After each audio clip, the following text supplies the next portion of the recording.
pagi Bapak Ibu Jemaat, Saudara dan Saudari New Life Anugerah Kebenaran. Kembali lagi di sini bersama saya, Elena. Dan tentunya saya di sini akan menemani Bapak dan Ibu untuk menyampaikan informasi seminggu ke depan. Check it out. Ya, happy birthday kepada Saudari Lydia Listrayani Sirait pada tanggal 20 Februari dan pada tanggal yang sama ada Bapak Likim dari Enlaka Tangerang. Ada Bapak Yudis Yofian dari Enlaka Tangerang pada tanggal 23 Februari, Ibu Liana Wijaya pada tanggal 24 Februari, Saudara Hendrik Sitompul pada tanggal 25 Februari, dan Ibu Suyanti pada tanggal 26 Februari. Selamat ulang tahun, Tuhan Yesus memberkati. Happy wedding anniversary kepada Bapak Sim Wen Kang dan Ibu Lili pada tanggal 21 Februari. Tuhan Yesus memberkati dan semoga hubungan pernikahannya semakin erat di dalam Yesus Kristus.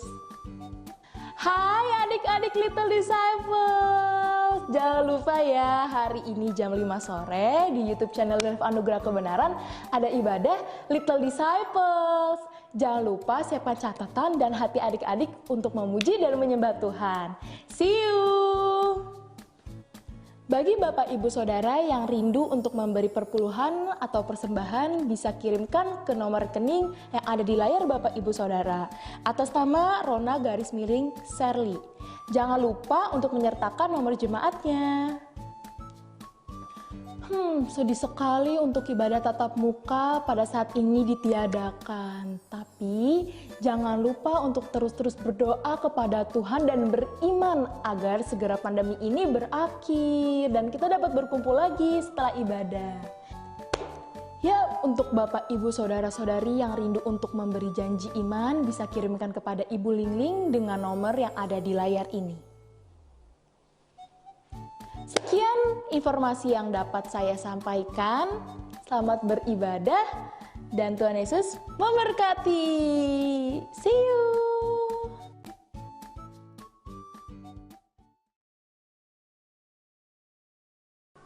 Selamat pagi Bapak Ibu Saudara sekalian.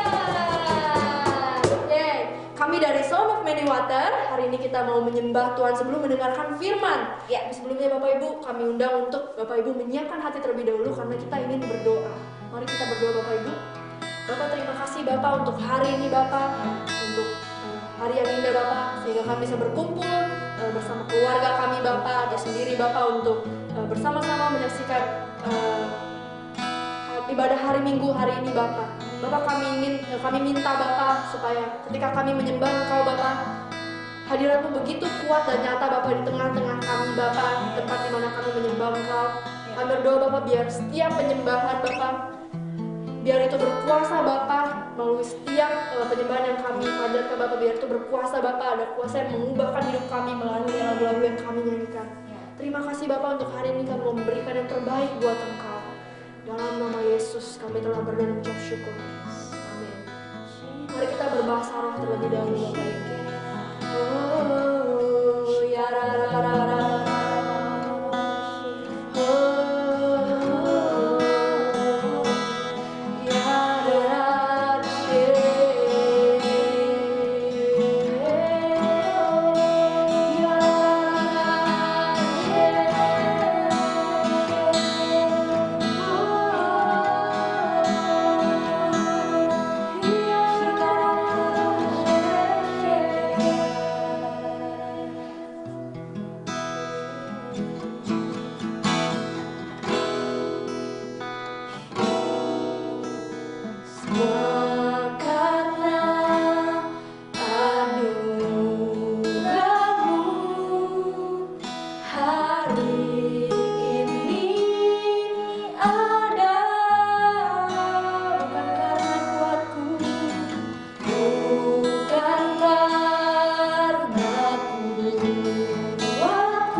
kuatnya di hidupku. Mari kita sembah Dia lebih dalam lagi. Yesus, itulah kekuatan hidupku. Ku yakin anugerahnya mampu jadikanku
Ya Bapa, kami mau menjadi seperti Engkau Bapa. Kami mau mengikut Engkau dan menjadi seperti Engkau Bapa. Bapa, ketika firman disampaikan Bapa, biar firman itu seperti benih yang jatuh di tanah yang subur di dalam hati kami Bapa. Dan biar melalui Roh Kudus-Mu Bapa, roh hikmat dan wahyu memberikan kami pengertian untuk mengenal Engkau lebih lagi. Sehingga kami mengerti Bapa, betapa besar kuasa yang sudah Engkau taruh di dalam kami Bapa. Dan betapa lebar, tinggi, dan dalam cinta-Mu Bapa kepada kami Bapa. Terima kasih Bapa untuk hadirat-Mu hari ini tengah-tengah kami. Terima kasih Bapa. Di dalam nama Yesus kami telah berdoa dan mengucap syukur. Semua yang percaya mengatakan amin.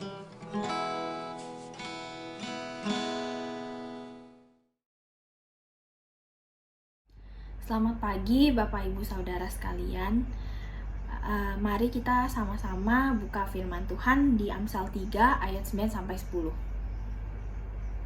Muliakanlah Tuhan dengan hartamu dan dengan hasil pertama dari segala penghasilanmu, maka lumbung-lumbungmu akan diisi penuh sampai melimpah-limpah, dan bejana pemerahanmu akan meluap dengan air buah anggurnya. Ayat ini berbicara mengenai perpuluhan. Jadi memuliakan Tuhan dengan harta kita, dengan hasil pertama dari segala penghasilannya kita. Ini bicara tentang perpuluhan. Nah, jadi ketika kita terima penghasilan kita sisihin dulu dari awal, pisahin dulu untuk Tuhan gitu, untuk perpuluhan. Jadi ini bicara juga soal ketuhanannya kita, bagaimana kita menaruh Tuhan sebagai prioritas yang terutama dalam hidup kita, dan juga kita kasih bagian yang terbaik. Yang pertama kali kita kasih dulu untuk Tuhan sebelum kita pakai untuk yang lain-lain. Jadi sudah kita sisihin dulu. Nah, di ayat 10 dikatakan bahwa maka lumbung-lumbungmu akan diisi penuh sampai melimpah-limpah, dan bejana pemerahanmu akan meluap dengan air buah anggurnya. Waktu kita setia lakukan bagian kita, waktu kita taat lakuin bagiannya kita, lakuin firman-Nya Tuhan, maka Tuhan akan mencukupkan semua kebutuhannya kita. Gak perlu takut nanti kalau kurang gimana, karena Tuhan sendiri ngomong maka lumbung-lumbungmu akan diisi penuh sampai melimpah-limpah. Kita percaya bahwa ketika kita memberi, Tuhan akan memberkati kita, Tuhan akan mencukupkan segala hal yang kita perlukan. Jadi mari kita sama-sama belajar untuk setia dalam perkara kecil dan melakukan firman-Nya Tuhan. Mari kita berdoa. Bapa, terima kasih buat setiap benih yang sudah Engkau berikan Tuhan buat setiap kami Tuhan. Saat ini Tuhan kami mau menabur Tuhan, biar setiap yang kami taburkan hari ini Tuhan bisa bertumbuh Tuhan dan berbuah 30, 60, sampai 100 kali Tuhan. Dan kami percaya Tuhan Kau akan mencukupkan setiap hal yang kami perlukan Tuhan. Di dalam nama Tuhan Yesus kami berdoa. Amin.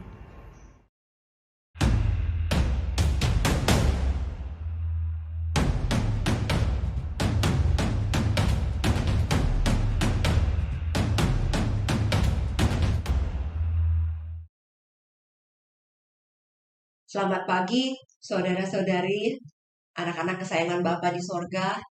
Pagi ini saya akan sharing firman Tuhan kepada saudara semua. Saudara, tahun lalu Astem suruh saya beli buku ini, suruh saya baca. Bisa beli dan saya baca, saudara. Ternyata setelah saya baca, saudara, saya jadi, wah, ini sesuatu yang selama ini saya belum kepikir, saudara. Ya, akan jadi apakah gereja yang kita bangun sekarang ini untuk 100 tahun ke depan? Wow, saudara. Nah, di buku ini bercerita mengenai kaum Moravia. Saya sangat tertarik dengan kaum ini dan kemudian saya searching mengenai mereka, saudara. Kenapa? Karena menurut saya ini sangat luar biasa ya saudara ya. Jadi gerakan Moravia ini berawal waktu itu dari, saya cerita nih sama saudara nih ya. Jadi gerakan Moravia ini berawal waktu itu dari gerakan Kesed, saudara, di Ceko. Itu di sekitar tahun 1500-an saudara ya. Mereka itu mengadakan gerakan reformasi dari ajaran sebelumnya ya, di mana waktu itu gereja sudah menyimpang, gereja sudah sesat, gereja berdasarkan kepada perbuatan baik ya saudara ya, patung-patung seperti itu saudara ya, dan dipolitisir oleh pemerintah. Nah, mereka ini kelompok yang kembali kepada firman Tuhan, yaitu keselamatan bukan karena perbuatan baik, tetapi karena anugerah melalui iman kepada Yesus Kristus. Nah, kelompok ini saudara dianiaya, dianggap memberontak kepada gereja yang benar saat itu. Bukan yang benar ya, gereja yang ada pada saat itu ya, yang sewaktu itu udah dipolitisir sama pemerintah. Nah, tapi semakin dianiaya, mereka ini semakin radikal saudara sama Tuhan. Sampai kemudian berlanjut terus sampai tahun 1727, kelompok ini mengalami kebangunan rohani, saudara, lawatan Tuhan yang luar biasa. Terjadi pencurahan Roh Kudus bagi jemaatnya, seperti yang terjadi di Kisah Para Rasul, saudara. Wow, amazing ya saudara ya, bagaimana mereka dijamah Tuhan berbahasa. Waktu itu belum ada orang yang seperti itu saudara ya. Waktu itu Tuhan baru saja mulai memulihkan gerejanya. Nah, kemudian kelompok ini karena dikejar-kejar, dibunuh ya, mereka pindah ke Jerman saudara, di bawah pimpinan mereka bernama Zinzendorf ya, dan disinilah mereka disebut sebagai kaum Moravia. Nah, dari pencurahan Roh Kudus tersebut saudara ya, gerakan yang radikal ini saudara ya, mereka itu benar-benar membangun kehidupan yang sesuai dengan firman Tuhan. Mereka mementingkan kekudusan, mereka mementingkan hubungan sama Tuhan. Semua jemaat terlibat dalam doa dan menginjili. Jadi mereka benar-benar mempraktekkan apa yang di firman Tuhan, saudara ya. Dan kelompok ini, saudara, luar biasanya mereka bikin prayer wall, saudara ya. Mereka bikin tembok doa. Itu 24 jam per hari, 7 hari seminggu tanpa putus. Saudara, kalau kita baca kisah hidup John Wesley, saudara, di kisah hidup John Wesley tertulis bahwa John Wesley mengalami perjumpaan dengan kelompok Moravia ini waktu John Wesley dalam perjalanan dengan kapal, kemudian bertemu dengan kelompok ini di tengah-tengah badai. Waktu itu badai yang luar biasa. Zaman dulu saudara tahu ya, mereka belum ada pesawat saudara ya, jadi mereka pernah pakai kapal, dan itu badainya luar biasa banget. Orang-orang pada histeris, orang-orang pada menjerit-jerit saudara ya, pada berteriak-teriak ketakutan. Dan kemudian John Wesley sendiri dia mengaku bahwa dia tuh sebenarnya ketakutan, karena waktu itu John Wesley walaupun dia bilang dia kenal Yesus, tapi dia takut mati saudara. Dan dia heran melihat orang-orang Moravia di atas kapal ini yang sedang dalam perjalanan misinya. Mereka itu dengan santainya di tengah kapal yang gitu ya saudara, yang luar biasa gitu, mereka itu dengan santainya menyembah Tuhan. Dan kemudian mereka ibadah dengan tenangnya di tengah-tengah badai, di tengah-tengah semua orang berteriak histeris. Wow, saudara ya. Dan kemudian John Wesley bicara sama bapak-bapak di situ. Saya tanya habis itu dia sampai, kalian nggak takut mati? Kalian nggak takut badai begini? Mereka bilang enggak. Dan kemudian mereka juga bilang, para wanita dan anak-anak mereka juga nggak takut mati. John Wesley heran, kenapa? Karena kami percaya, kami hidup berdasarkan iman pada Yesus Kristus. Dan kami tahu kemana kami pergi setelah kami perkataan masuk saudara ke John Wesley. Dan kemudian dia mau sengaja membangun hubungan sama mereka. Saudara, sampai akhirnya lewat hubungan yang baik, persahabatan dengan kaum Moravia ini, John Wesley akhirnya dibawa untuk mengalami Tuhan, saudara. Sampai kemudian beliau menjadi Bapak Metodis, saudara ya. Nah, saudara, saya lanjut ceritanya. Apa sih yang hebat kemudian dari kelompok Moravia ini, saudara? Yang hebatnya adalah seperti ini, saudara. Pada tahun 1760, pemimpin besar kelompok Moravia ini, Zinzendorf tadi itu, beliau meninggal dunia. Tapi saudara, yang luar biasa adalah kegerakannya tidak berhenti, saudara. Ya, gerakan prayer wall-nya ini terus berlanjut walaupun pemimpin besarnya tidak ada sampai 100 tahun lebih, saudara. Dan luar biasanya lagi adalah Walaupun tanpa pemimpin besarnya, kelompok ini tetap berapi-api sama Tuhan, tetap hidup dalam kekudusan, tetap menginjili, dan mereka menginjili sampai ke seluruh dunia, saudara. Amerika Utara, Amerika Selatan, Afrika, Timur Tengah, India, dan sejarah mencatat sampai ke Indonesia. Wow, saudara, saya membaca buku 100 tahun dari sekarang ini, saudara ya. Saya jadi bertanya-tanya, akan jadi apakah NLAK 100 tahun ke depan? Saudara semua yang pagi ini mendengarkan firman Tuhan, saya tahu saudara yang mendengarkan firman Tuhan pagi ini adalah orang-orang yang cinta Tuhan. Saudara, kita semua pasti bermimpi suatu kegerakan yang melampaui hidup kita. Suatu kegerakan yang hidup jauh lebih lama daripada kita, daripada anak-anak kita. Kalau kaum Moravian itu, mereka bisa mengadakan 24 jamnya dan pelayanan misinya sampai bertahan lebih dari 100 tahun. Harusnya, kalau kita membangun dengan benar, kita juga pasti bisa. Amin, saudara. Ya, nah nilai-nilai apa sih? Tentunya kita mau belajar. Nilai-nilai apa sih yang kita harus hidupi dan kita harus wariskan kepada generasi berikutnya supaya apa yang Tuhan kasih sama kita sekarang tidak menjadi redup dan punah, tetapi akan semakin membakar dan semakin hidup dan semakin membawa dampak atas dunia ini. Mazmur 145 ayat 4. Angkatan demi angkatan akan memegahkan pekerjaan-pekerjaan dan akan memberitakan keperkasaan. Angkatan demi angkatan di New Life, anugerah kebenaran ini akan memegahkan pekerjaan-pekerjaan dan akan memberitakan keperkasaan. Saudara, saya beralih cerita, saudara. Sekarang saya mau beralih kepada Olimpiade, saudara.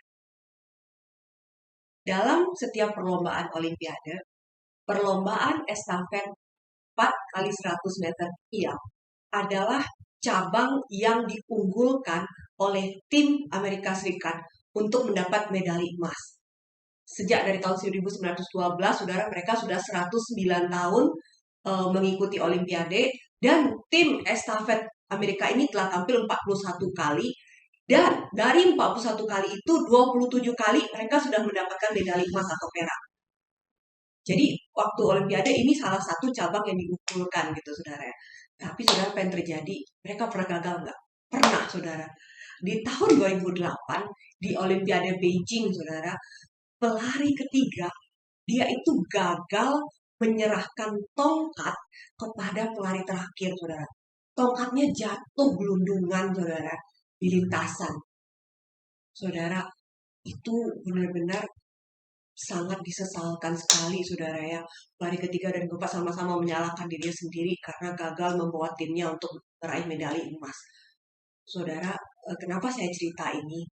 Beranjak dari kejadian ini, saudara, saya percaya bahwa kita semua, kita punya visi ya. Gereja kita adalah gereja kota lintas generasi. Visi kita adalah meneruskan pekerjaan yang sekarang kepada generasi setelah kita. Dengan cara apa? Dengan cara generasi berikutnya harus mengambil tongkat estafet dari generasi yang ada sekarang. Nah, beranjak dari cerita tadi mengenai kegagalan tim estafet Amerika ini, saya percaya kita semua mau berhasil dalam meneruskan tongkat estafet kepada generasi berikutnya. Dan generasi berikutnya kepada generasi berikutnya lagi. Amin, saudara. Ya, nah karena itu pagi ini saya mau sharing sama saudara semua. Ya, gereja kita yang gereja kota lintas generasi ini, kita adalah gereja apostolik. Gereja kerasulan. Nah, kita mau belajar sama-sama pagi ini, saudara, apa yang firman Tuhan desain buat gereja apostoliknya, dan nilai-nilai apa yang mau kita bangun sama-sama supaya pekerjaan yang ada sekarang akan kita hidupi dan berdampak kepada generasi berikutnya dan generasi berikutnya, dan mereka membawa kegerakan ini semakin besar dan semakin besar ke atas muka bumi ini. Amin, saudara. Ya, nah kita buka firman Tuhan, Yohanes 20 ayat 19 sampai 23. Ketika hari sudah malam, pada hari pertama minggu itu, berkumpullah murid-murid Yesus ke suatu tempat dengan pintu-pintu yang terkunci karena mereka takut kepada orang-orang Yahudi. Saudara, kejadian ini terjadi setelah Yesus disalib, Yesus mati di kayu salib, dan kemudian Yesus bangkit. Dan ini kejadiannya setelah Yesus bangkit, saudara. Ya. Nah, pada waktu itu datanglah Yesus dan berdiri di tengah-tengah mereka dan berkata, "Damai sejahtera bagi kamu." Dan sesudah berkata demikian, ia menunjukkan tangannya dan lambungnya kepada mereka. Murid-murid itu bersukacita ketika mereka melihat Tuhan. Maka kata Yesus sekali lagi, "Damai sejahtera bagi kamu. Sama seperti Bapa mengutus aku, demikian juga sekarang aku mengutus kamu." Sesudah berkata demikian, ia mengembusi mereka dan berkata, "Terimalah Roh Kudus. Jikalau kamu mengampuni dosa orang, dosanya diampuni. Dan jikalau kamu menyatakan dosa orang tetap ada, dosanya tetap ada." Saudara, selama hidup Yesus, Yesus belum membentuk gereja, saudara. Yang Yesus lakukan selama Yesus hidup adalah Yesus memberitakan mengenai kebaikan Bapa. Yesus membawa hatinya Bapa kepada orang-orang yang ada di bumi waktu itu, ya orang Israel waktu itu. Kenapa, saudara? Supaya mempersiapkan hati mereka untuk mereka menerima Yesus dan mereka mendapatkan keselamatan. Jadi waktu itu Yesus belum memulai gereja. Dan kemudian tujuan Yesus hidup yang kedua adalah waktu itu Yesus mempersiapkan murid-muridnya. Kenapa? Karena murid-muridnya waktu itulah yang akan memulai gerejanya dan meneruskan pekerjaan Yesus di atas muka bumi. Jadi saudara, waktu Yesus masih ada sama mereka, ya, saudara, murid-murid ini belum lahir baru, saudara. Nah, kejadian mereka lahir baru itu kapan? Di sini kejadiannya, saudara, ya. Yesus datang ke tengah-tengah mereka, dan kemudian Yesus, tadi ayat 22 ya, ya, Yesus menghembusi mereka dan berkata, "Terimalah Roh Kudus," saudara. Disinilah sebenarnya mereka lahir baru. Nah, kita akan bahas ayat ini karena saya percaya disinilah desain Tuhan mengenai gereja apostolik atau gereja kerasulan, saudara. Di ayat tadi kita baca di ayat 19. Di ayat 19, saudara, ya. Datanglah Yesus dan berdiri di tengah-tengah mereka dan berkata, "Damai sejahtera bagi kamu." Saudara, kita lihat sama-sama di sini, Yesus datang di tengah-tengah mereka. Bukan di samping kiri, bukan di samping kanan, saudara. Tetapi di tengah-tengah mereka. Saudara, ada beberapa firman Tuhan lain yang saya perlu bukain sama saudara. Kita lihat sama-sama di Wahyu 5 ayat 6. Maka aku melihat di tengah-tengah tahta dan keempat makhluk itu, dan di tengah-tengah tua-tua itu berdiri seekor anak domba, seperti telah disembelih, bertanduk 7 dan bermata 7. Itulah ketujuh roh Allah yang diutus ke seluruh bumi. Saudara, ya, saya garis bawahi di tengah-tengah tahta. Oke, saudara, kita lanjut lagi. Saudara pasti gak asing sama firman berikut ini. Matius 18 ayat 20. Sebab di mana 2 atau 3 orang berkumpul dalam namaku, kata Yesus, di situ aku ada. Di mana, saudara? Di tengah-tengah mereka. Oke, saudara, ya, Yesus tadi datang waktu murid-muridnya, Yesus ada di tengah-tengah mereka. Kemudian di tahta, Yesus ada di tengah-tengah. Kemudian Matius 18 20 mengatakan, waktu kita berkumpul, Yesus datang di tengah-tengah kita. Saudara, waktu Yesus disalib, Yesus bukan di kiri, bukan di kanan, tetapi Yesus di tengah-tengah. Ya, dan kemudian di Wahyu lagi ada cerita lagi mengenai tahta di tengah-tengah lagi, Saudara. Wahyu 7:17. Sebab anak domba yang di tengah-tengah tahta itu, Saudara lihat ya, akan menggembalakan mereka dan akan menuntun mereka ke mata air kehidupan. Saudara lihat ya, anak domba yang di tengah-tengah, lagi-lagi tengah, Saudara. Nah, apa sih maksudnya? Kenapa sih dari tadi bicara mengenai tengah-tengah terus gitu ya? Maksudnya, Saudara, kenapa sih Yesus harus bicara mengenai selalu datang ke tengah-tengah? Maksudnya adalah, Saudara, Yesus sedang mengajarkan kita sebuah prinsip yang sangat penting. Ya, untuk kita, gereja Tuhan.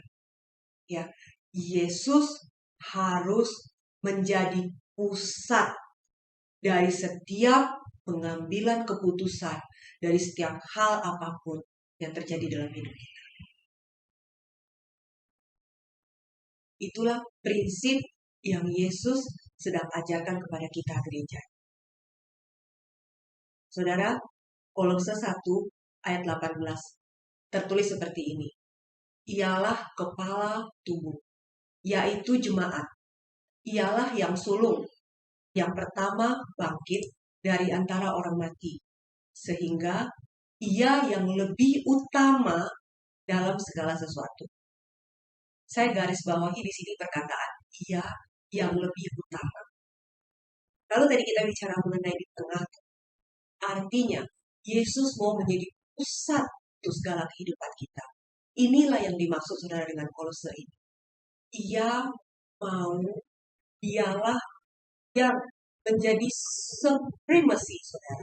Ya, bahasa Inggrisnya yang lebih utama itu adalah supremacy. Artinya the highest, saudara, yang tertinggi untuk setiap keputusan hidup kita. Saudara, banyak fenomena yang terjadi dengan gereja Tuhan, saudara. Bahwa Yesus seringkali tidak menjadi center, ya, tidak menjadi tengah-tengah. Yesus tidak menjadi supremacy. Yesus tidak menjadi yang tertinggi dalam kehidupan kita, saudara.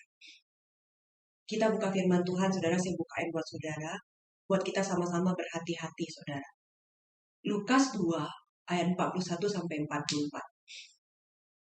Ini sebenarnya cerita bagaimana waktu itu orang tua Yesus, yang saudara pasti tahu ceritanya, Yesus berumur 12 tahun ya. Dan kemudian orang tua Yesus pergi beribadah ke Yerusalem, mereka bawa Yesus, dan kemudian mereka kehilangan Yesus. Saudara pasti tahu ya semua ceritanya karena kita sama baca firman, saudara ya. Ya, nah mereka sedang mengadakan ibadah, iya kan saudara? Terus dalam perjalanan pulang, mereka nggak sadar bahwa Yesus nggak bersama dengan mereka. Ya, dan kemudian mereka sibuk mencari Yesus. Saudara, apa prinsip firman Tuhan yang bisa kita belajar dari cerita ini? Orang tua Yesus, mereka kehilangan Yesus di tengah-tengah kesibukan menjalankan kegiatan agama. Banyak sekali orang Kristen, anak-anak Tuhan, kehilangan Yesus di tengah-tengah kehidupan pelayanan mereka. Kemudian mereka melakukan pelayanan, mereka melakukan perbuatan baik tanpa hubungan dengan Tuhan. Sehingga hubungan itu akhirnya menjadi apa, saudara? Menjadi agamawi dan hanya akhirnya untuk apa? Dilihat orang, saudara.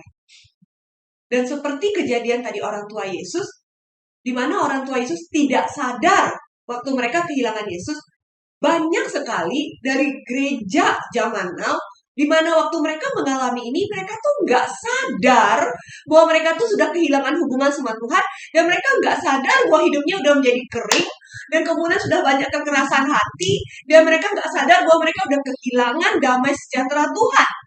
mereka pikir Yesus ada bersama dengan mereka. Ya benar, Yesus bilang, aku tidak akan pernah meninggalkan kamu, aku menyertai kamu selama-lamanya, betul.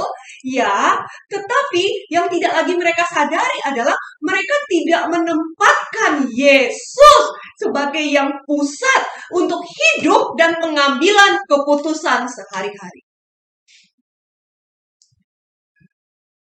Inilah yang kita sama-sama perlu belajar dari prinsip firman Tuhan ini. Jangan sampai kita bilang saya Kristen,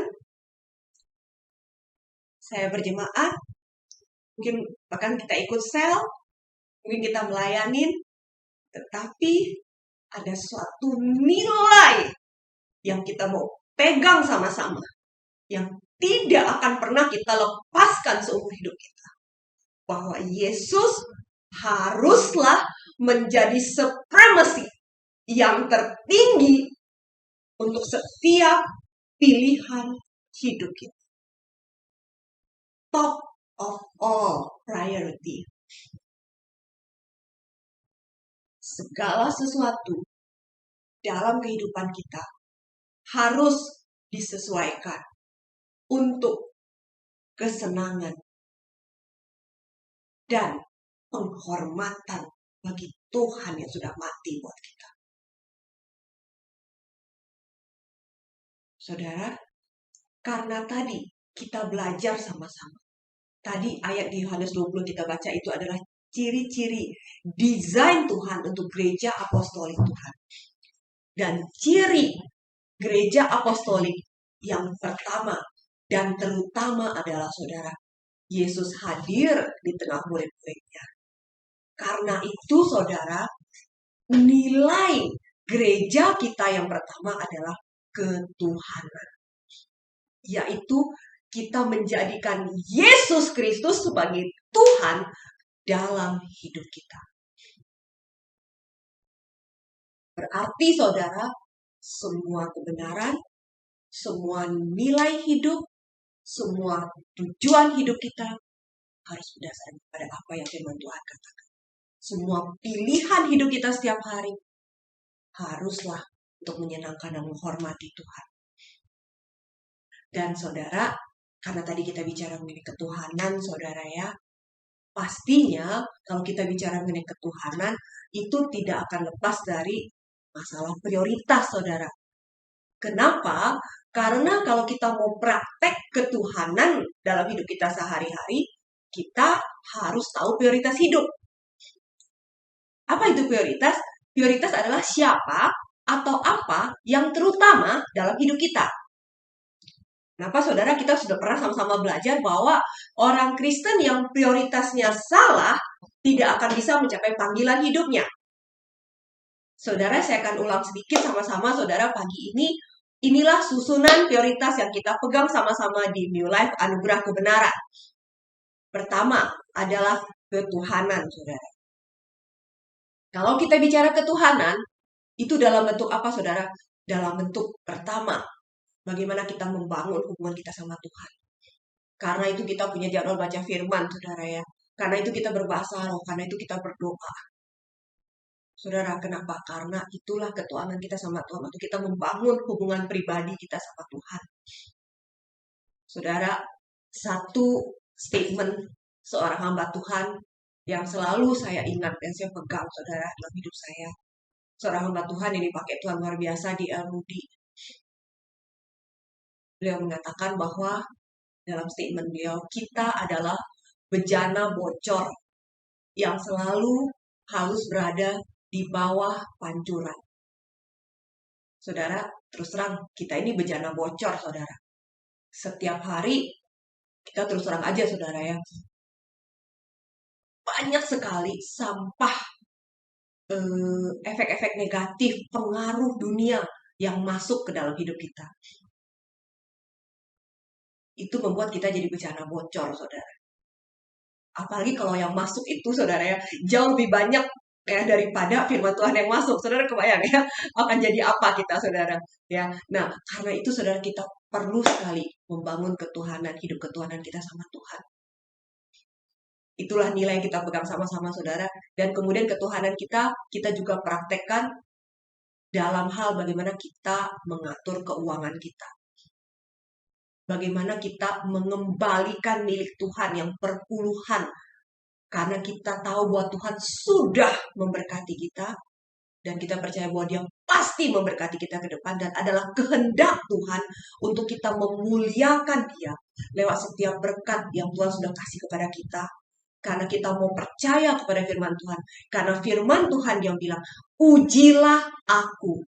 Apakah aku tidak akan membukakan tiga-tiga langit-langit. Itulah bentuk ketuhanan kita sama Tuhan, saudara. Itu prioritas pertama. Prioritas kedua, keluarga. Keluarga ini yang dimaksud di sini, saudara, kita sama-sama tahu ya. Keluarga inti, suami, istri, dan anak-anak. Itulah prioritas kita kedua. Prioritas ketiga, panggilan. Dan keempat baru, pekerjaan. Dan yang kelima, hobi. Saudara, prioritas ini kita nggak akan balik-balik, saudara. Karena kalau dibalik, pasti jadi masalah. Contoh, saudara, kalau kita prioritasnya pekerjaan kita dahulukan daripada panggilan, kita akan bernasib seperti Lot nanti, saudara. Lot mengutamakan uang dibandingkan dengan panggilan Tuhan, dibandingkan dengan ketuhanan. Dan efeknya adalah Lot kehilangan panggilannya, keluarganya, keturunannya. Ya, saudara, jadi nilai ketuhanan kita adalah dengan memegang 5 prioritas ini dalam kehidupan kita sehari-hari. Dan nilai yang kita hidupi ini, saudara, inilah yang akan kita wariskan kepada generasi berikutnya, yang akan juga mewariskan kepada generasi berikutnya. Amin, saudara. Oke, berikutnya. Kita lihat firman Tuhan yang tadi, saudara, di Yohanes 20 ayat 21 tadi. Ayat 21-nya ya, yang B. Tuhan bilang gini, sama seperti Bapa mengutus aku, demikian juga sekarang aku mengutus kamu. Jadi saudara, desain Tuhan yang kedua untuk gereja apostoliknya adalah adanya pengutusan orang percaya. Saudara, seperti Yesus mengutus murid-muridnya di sini ya. Kita lihat ya. Kata apostolik, tadi saya bilang kita gereja apostolik ya. Kata apostolik berasal dari akar katanya apostel, saudara. Apostel itu berasal dari bahasa Yunani apostolos. Artinya apa? Yang diutus, saudara. Ya, jadi kalau tadi kita bilang kita New Life Anugerah Kebenaran adalah gereja apostolik, artinya bahwa gereja ini berpusat pada Kristus dan kita mengutus orang percaya. Gereja apostolik kenapa? Karena gereja apostolik adalah seorang yang diutus untuk suatu tanggung jawab melakukan mandat Tuhan membawa sorga ke bumi. Nah, saudara, karena tadi kita lihat ya firman Tuhan bilang ya, Yesus bilang, aku mengutus kamu, saudara kita tadi aku garis bawahi ya ini ya, Yohanes 20:21b ini, aku mengutus kamu, demikianlah firman Tuhan. Kapan kita diutus? Kita diutus adalah waktu kita lahir baru. Karena ayat berikutnya tadi ayat 22 ya, saudara. Saudara lihat di sini ya, di sini Yesus menggembusi mereka dan waktu itu mereka lahir baru. Jadi kapan kita diutus? Saudara, kita diutus itu bukan waktu kita mau pergi misi gitu. Saudara, itu beda. Itu pengutusan untuk suatu tugas khusus. Tetapi pengutusan dari Tuhan untuk setiap kita itu terjadi waktu kita lahir baru. Jadi saudara, semua saudara yang mendengar firman Tuhan pagi ini, kalau saudara sudah lahir baru, saya mau kasih tahu sama saudara, saudara semua adalah yang diutus. Dan karena, saudara lihat ya, gereja apostolik ciri-ciri berikutnya adalah kita diutus, saudara. Kita diutus kemana? Sudah pasti saudara tahu jawabannya. Kita diutus untuk pergi kepada dunia. Kita diutus untuk memenangkan jiwa. Karena itu saudara, nilai inti gereja kita yang kedua adalah nilai penginjilan.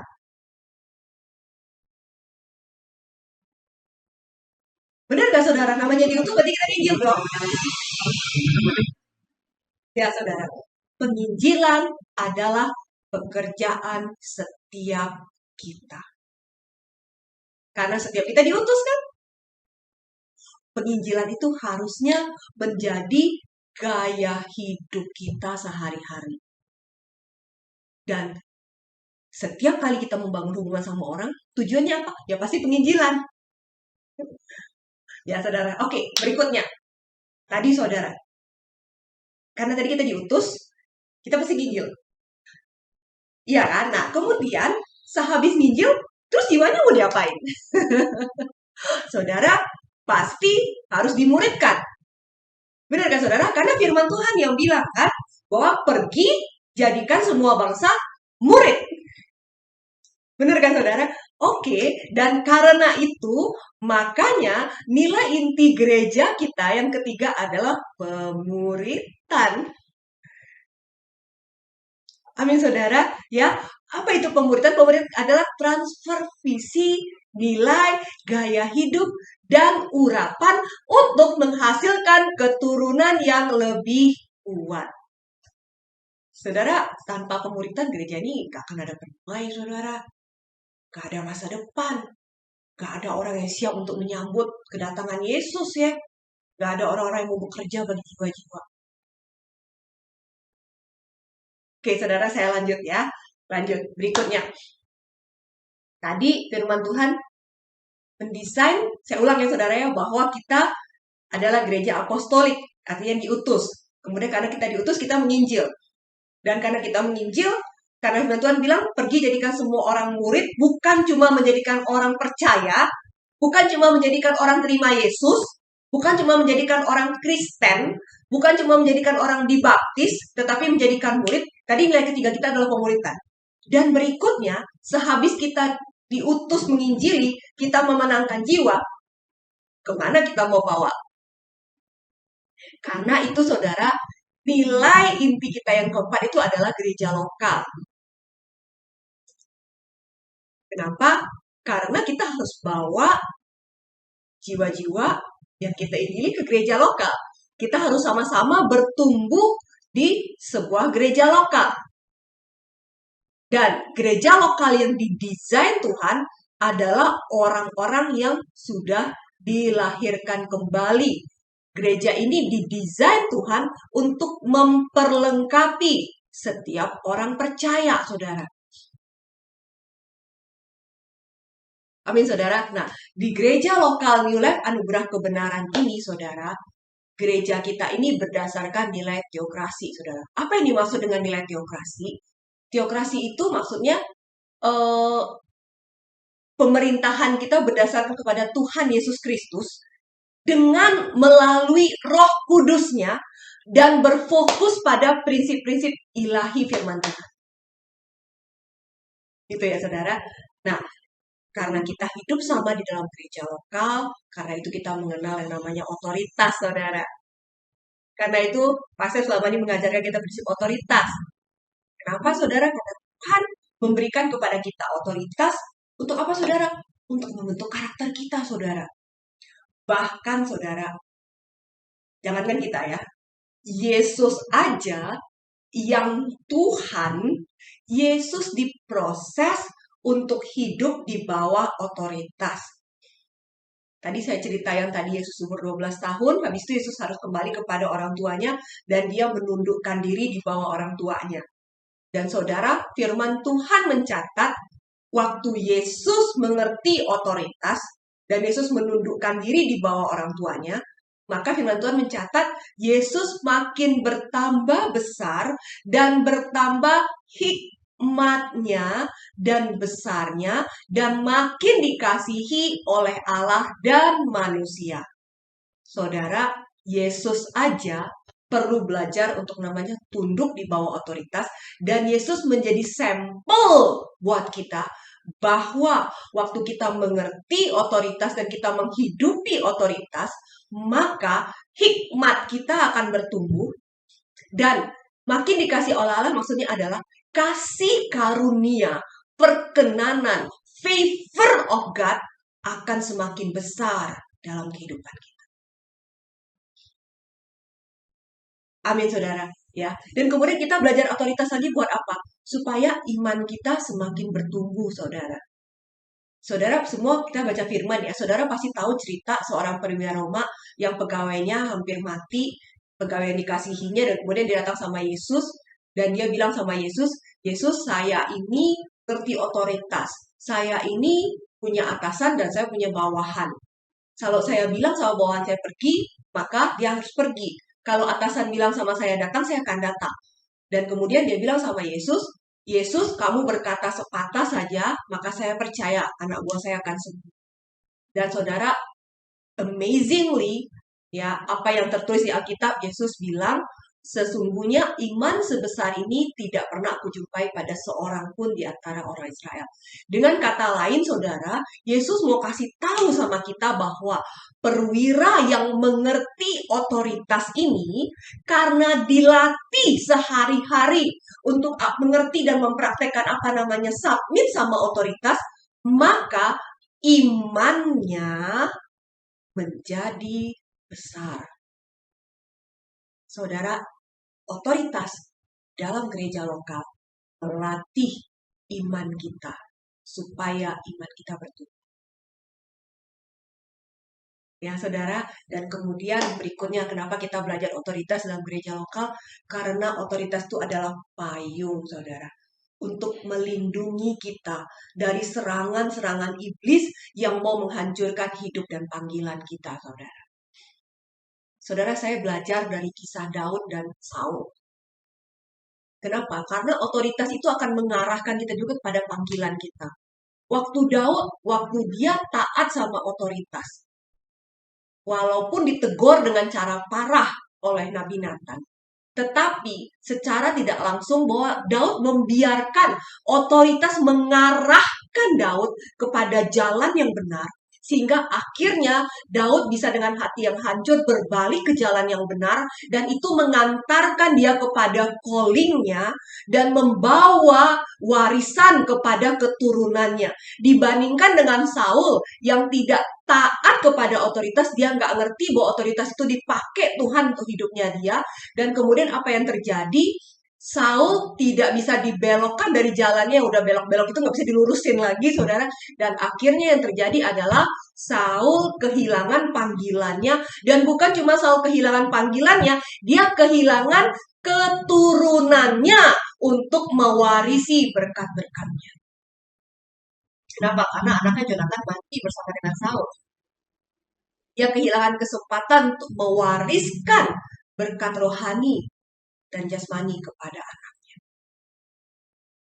Saudara, memang penting sekali, makanya kita punya nilai otoritas di dalam gereja lokal kita, saudara.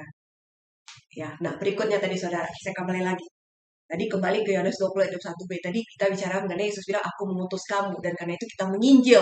Dan setelah kita menginjil, kita memuridkan. Dan kemudian kita memasukkan, kita semua termasuk dalam gereja lokal, di mana kita mengerti namanya otoritas, kita belajar namanya bermohon kepada otoritas, kita belajar menyelesaikan konflik. Kenapa? Karena waktu konflik terjadi, kita tidak akan saling meninggalkan, tapi itu akan membuat kita semakin erat dan semakin berhikmat, saudara ya, semakin bertumbuh, saudara, sehingga kemudian itu gereja lokal ini akan membawa kita bersama-sama berjalan untuk mencapai panggilan kita, saudara. Nah, berikutnya, saudara, tadi karena kita diutus oleh Tuhan, ya, dan kemudian firman Tuhan bilang pergi, jadikan segala bangsa muridku, ya, kita harus pergi menjadikan segala bangsa murid, karena itu gereja kita nggak mungkin cuma satu, saudara. Setuju kan? Ya, karena itu kita punya nilai inti yang kelima, saudara. Nilai inti kita yang kelima adalah perintisan jemaat. Benar kan? Kalau menjadikan semua bangsa murid, nggak mungkin gerejanya cuma satu dong. Ya kan? Kita kan tadi gereja apostolik, diutus. Ya, saudara. Dan juga kenapa? Karena pekerjaan kita ini begitu besar, saudara. Nggak bisa diselesaikan oleh satu gereja, saudara. Jadi karena itu, nilai kita yang kelima adalah perintisan jemaat. Ya, saudara, ini 5 nilai inti kita. Yang kita hidupin sama-sama dan kan kita wariskan. Ketuhanan, penginjilan, pemuritan, gereja lokal, perintisan jemaat.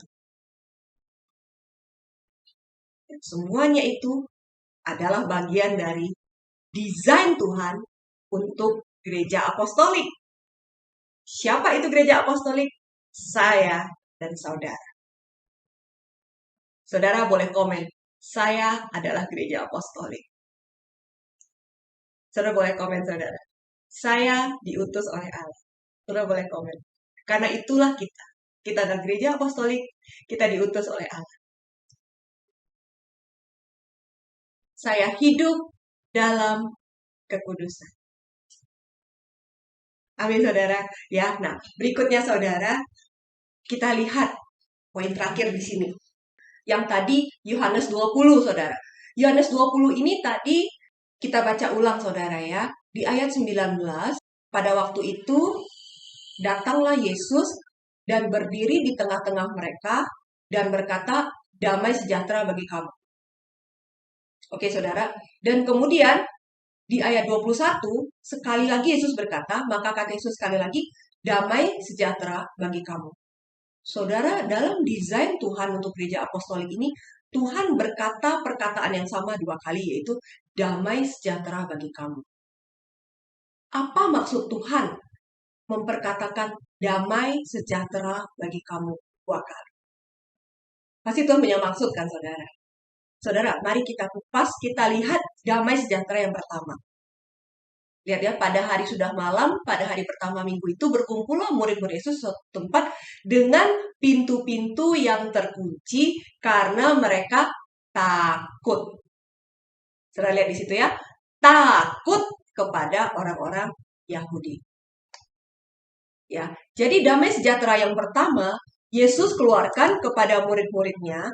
Kenapa? Karena mereka takut. Oke, saudara, kita lompat ke, saudara semua pasti tahu cerita bagaimana Yesus ajak murid-muridnya naik perahu ke seberang, dan kemudian Yesus tidur, dan kemudian lagi Yesus tidur, di perahu itu tiba-tiba terjadi badai yang kencang, saudara cerita ceritanya ya. Dan kemudian Yesus dengan santainya tetap tidur, padahal semua muridnya udah histeris, semua murid udah teriak-teriak, karena mereka takut mati. Oke, saudara, kenapa Yesus bisa tidur waktu itu? Karena Yesus punya peace. Yesus punya damai sejahtera.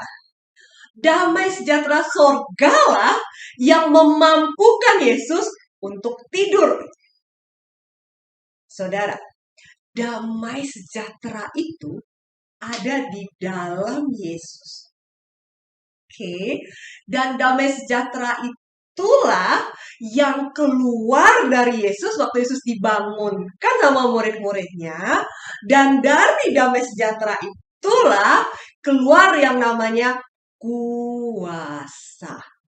Sehingga kemudian dengan perkataannya Yesus menundukkan badai itu. Kenapa seperti itu, saudara?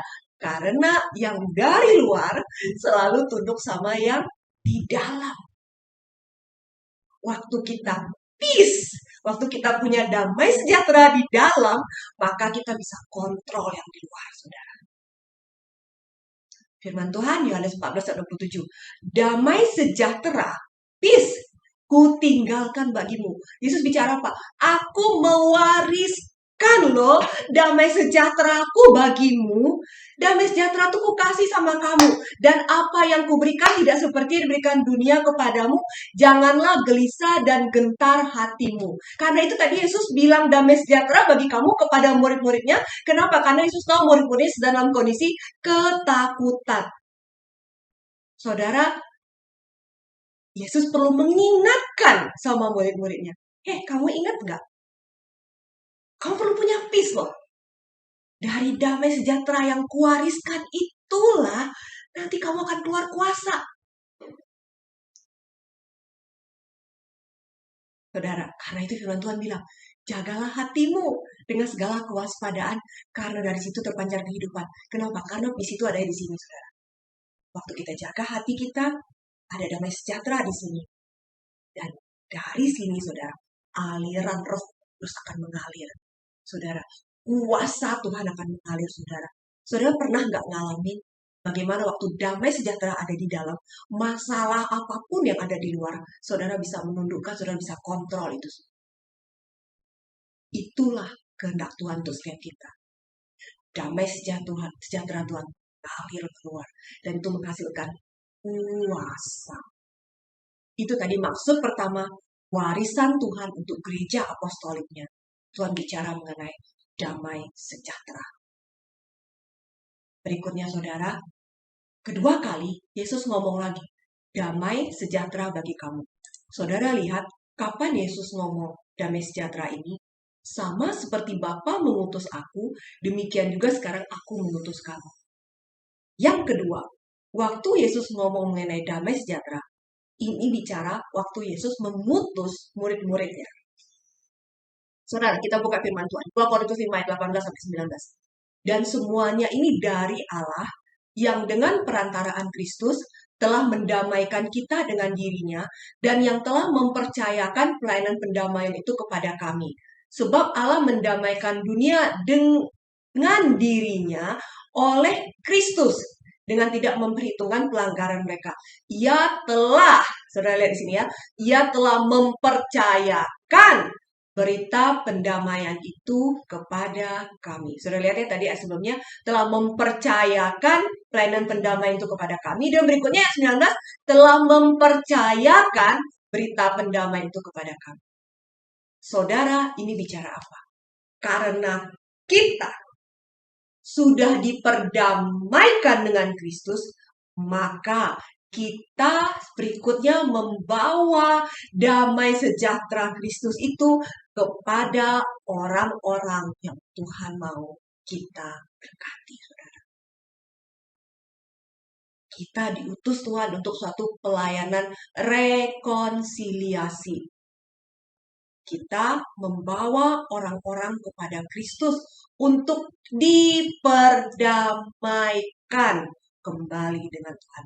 Pelayanan damai, pelayanan pendamaian. Itulah maksud Yesus perkataan damai sejahtera yang kedua. Damai sejahtera yang kedua bicara mengenai pelayanan pendamaian. Saudara, kita lihat ya. Kita lihat kenapa saya bilang seperti itu. Saya buktikan dengan ayat firman Tuhan ya, saudara ya. Saudara, saudara pasti tahu cerita waktu Yesus menyembuhkan wanita yang sakit pendarahan. Ya kan, dia menyentuh jubah Yesus. Oke, nah kita lihat firmannya di Markus 5 ayat 34. Ini bahasa Indonesia, saya bacain saudara bahasa Inggrisnya ya. Maka katanya kepada perempuan itu, hai anakku, imanmu telah menyelamatkan engkau. Pergilah dengan selamat dan sembuhlah dari penyakitmu. Oke, saudara itu bahasa Indonesia, terjemahannya agak sedikit kurang pas. Saya bacain saudara bahasa Inggrisnya. And he said to her, daughter, your faith has made you well. Saudara lihat ya, saya garis bawahi. Go in peace. Saudara lihat tadi Indonesia kurang pas ya. And be healed of your affliction. Saudara, lihat, tadi dia sembuh kan? Oke. Dan dia bukan cuma sembuh, dia mengalami perjumpaan dengan Tuhan yang merubah hidup dia. Saudara, kita sama-sama lihat. Waktu kebenaran itu datang. Waktu keselamatan itu datang. Maka saudara, damai sejahtera, kesembuhan, terobosan terjadi, kelepasan terjadi dalam hidup kita. Itu satu paket, saudara. Karena itu Yesus bilang sama dia, go in peace. Pergilah dalam damai sejahtera Allah.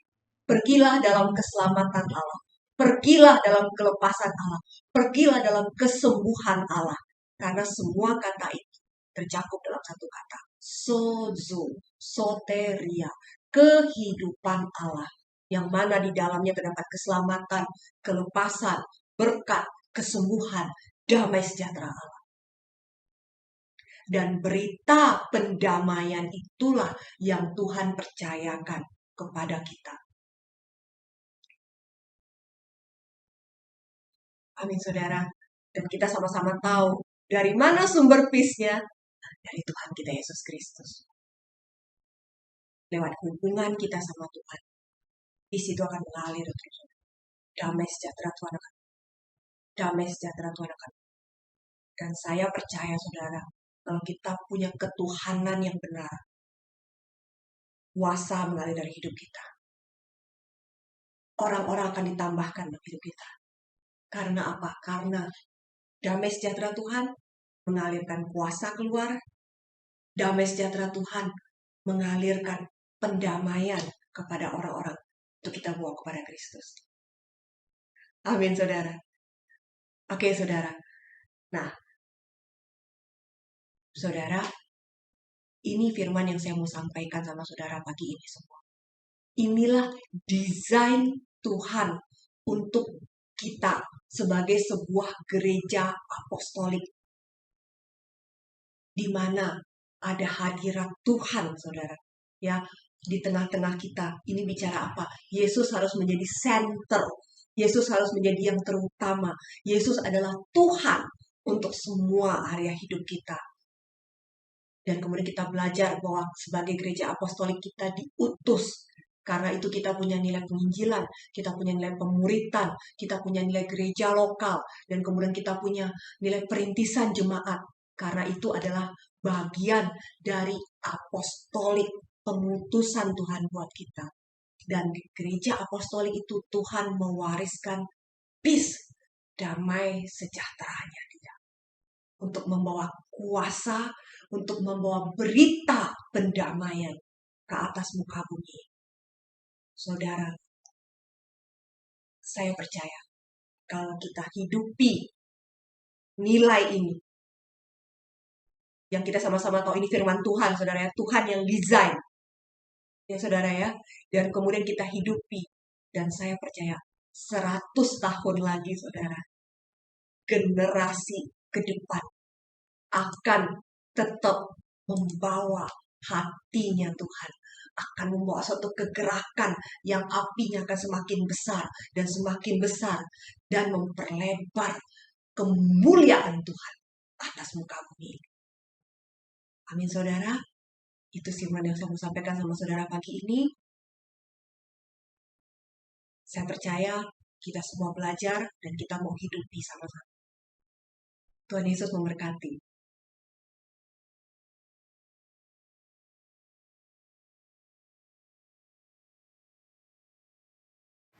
Selamat pagi saudara. Saat ini kita sudah melewati beberapa sesi dalam pujian penyembahan juga dalam firman. Mari sebelum kita mengakhiri ibadah pada hari Minggu pagi ini, saya mengundang untuk saudara untuk kita menyiapkan hati kita untuk menerima perjamuan kudus. Bagi saudara yang tidak memiliki hosti dan anggur, saudara bisa mengganti hosti dengan biskuit ataupun roti yang dari rumah. Sementara bagi saudara yang tidak memiliki anggur, saudara bisa menggantinya dengan teh atau air putih. Saudara, mari kita siapkan hati kita. Mari kita angkat roti ini, saudara, atau biskuit. Saat ini, Bapak, kami ucap syukur. Saudara, roti ini adalah tubuh Kristus yang telah dipecah-pecahkan untuk kita semua. Mari kita mengucap syukur tentang apa yang telah Yesus lakukan di atas kayu salib untuk kita semua. Inilah tubuh Dia yang Dia pecah-pecahkan untuk kita semua, sehingga kita berhak untuk memperoleh kesehatan ilahi. Kita mengucap syukur untuk apa yang dilakukan oleh salib untuk menebus setiap dosa dan kesalahan kita. Mari kita terima tubuh ini dalam nama Tuhan Yesus.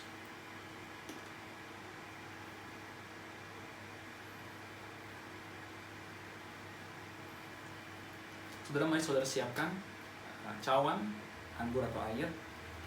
Ya, saudara, ini adalah anggur yang melambangkan darah Kristus, darah yang tercurah dari kayu salib, darah yang tercurah untuk menebus setiap pelanggaran kesalahan kita, sehingga kita melalui darah ini kita berhak masuk ke ruang maha kudusnya kapanpun kita mau, kapanpun kita membutuhkan, dan kita berhak menerima pertolongan di saat kita membutuhkannya. Inilah darah perjanjian baru, darah yang menyucikan kita. Mari kita terima ini dalam nama Tuhan Yesus.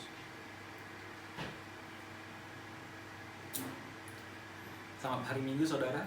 Tuhan Yesus memberkati.